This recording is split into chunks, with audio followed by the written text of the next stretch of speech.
In this video, we're going to cover the best countries for dropshipping and what the best shipping methods are for each country. So if I choose a random product, I'll go for skipping ropes. I know that's really random, but okay. Because let's assume you found the right product, you found the right supplier, you've got a winning product in your first country that you choose, which I normally do is the United States or the United Kingdom. And you've got, a lot of sales, and now what you want to do is scale globally. Now, there's two parts of this. So there's obviously choosing the right country, but also the right shipping method per country, because you can get some countries where one shipping method is really good and the other one's awful, but you don't know which is which. So I'm just going to quickly run through the best countries and the best shipping methods for you, so you can sort of get a good idea. All right. I don't know why I'm choosing the right product when this is just to do with the actual country. So let me just randomly choose this one. Most suppliers will ship to the same countries as all the other ones, so you don't need to go and manually search through which suppliers are shipping to which countries. Normally they all ship to all of the major countries, and they're the ones you want to be targeting anyway. So if I go here, and you can have a look at the list here. So I'll list the ones where I've made the most sales. So number 1 is the United Kingdom. Number 2 is the United States, wherever that is. All right, I won't search for each one. Here it is. And then the next one is actually Germany. So a lot of people avoid Germany because their shipping is quite slow compared to the other two major countries, the US and UK. And their tracking isn't that great, but I get a lot of sales from Germany. Like I said, it's number 3 after the UK and the United States. So don't be afraid to do Germany. And then, in fact, let me just go through and I'll do the shipping methods at the same time. So for the United Kingdom, I use China Post registered airmail because that has got tracking with Royal Mail, which is our national mail provider. So that's really good, and it's very quick as well. Some suppliers often offer e-packet as well, but it's normally more expensive. And it's basically the exact same route as what China Post Airmail takes. So I normally choose China Post Airmail over ePacket just for the United Kingdom because it normally gets here faster and it's cheaper. So the United States, I'm not even going to go there, just used ePacket. That's by far the fastest. And then that uses the USPS First Class International Service, which also has tracking with the USPS website. So use ePacket for the United States. For Germany, I either use AliExpress standard shipping or China Post Airmail, and neither of them have the same level of tracking as the US or UK, but they do show when an item has been delivered. So you won't get customers who are saying, oh, my order hasn't been delivered when it actually has, because you can still prove that quite easily. They do confirm that for you. So use either one of these two, whichever one's cheaper. They're roughly the same.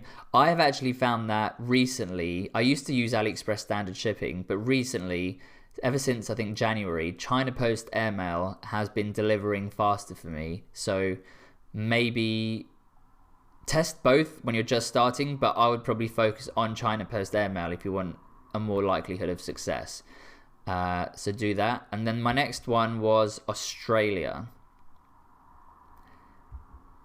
And Australia, so they don't offer it here. Use if your supplier has ePacket, use ePacket because that has tracking on the Australia Post website, and it's very quick. I think it's normally between 1 and 2 weeks.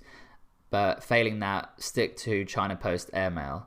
As a general rule, always try to use either China Post Airmail, AliExpress shipping, or ePacket. Like, they're the 3 major ones that normally offer tracking. I'm just going to go through my top countries, maybe top 10, and give you the specific one which has worked the best for me, because they might all work kind of similarly in terms of delivery speed, but some do have a clear winner for speed and tracking. So for Australia, it's ePacket, not China Post Airmail. So try and do that. And then the next one is, so if you're interested in doing advertising like on Facebook or Instagram, I target all the countries I've just covered. I target them separately, but for the next ones, I group them. So Scandinavia, I group together. So that's, let's go through each one. So you've got Norway, and they don't have it. So again, you'll have to for this particular example, you'll have to default to China Post Airmail. But for the Scandinavia, so Norway, Sweden, Denmark, and Finland, they're the 4 I do AliExpress shipping, because again, AliExpress shipping has tracking on their national mail provider, which is Post Nord. So if they offer AliExpress shipping, use that over China Post Airmail or ePacket.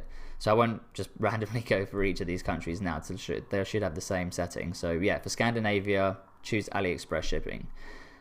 And then after that, I do another 3 together. And the reason I do these together for advertising is because the populations are quite small. So I want the audience size to be big enough that I've got room to scale. And for doing that, I choose countries that are quite similar in their demographics. So Scandinavia is obviously very similar. And then the other ones I do are Belgium, Netherlands, and Austria together. So I'll just pick one of them, Netherlands. So for them as well, I use AliExpress shipping. So they've got that available for the Netherlands, which is great. So for those products, for these countries, use AliExpress standard shipping, and of course ePacket or China Post Airmail. And let me see, are there any other countries? Oh yeah, of course, Canada. So Canada for me has actually got the worst delivery for all of them, unless you use ePacket. So China Post Airmail and AliExpress shipping are both really slow. Oh, I've gone past it. The only one that actually does it quite quickly is ePacket, which they don't offer on this supplier. But if you've got a supplier that offers ePacket, then it's fine, because that'll still come in like about 2 to 3 weeks.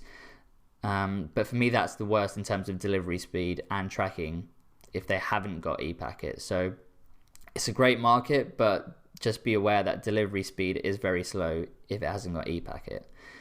And I think they're the main countries. So I think that's about 10.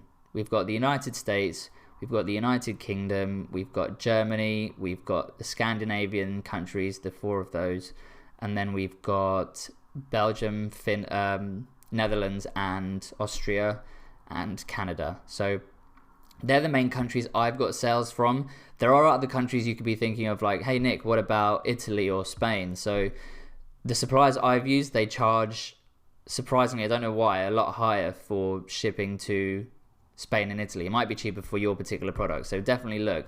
But the other reason I don't like Italy in particular is their shipping time is even slower than Canada's for some reason, which I'm actually quite surprised about, because they're in Europe, so I'm not sure about that. But they are very, very, very slow.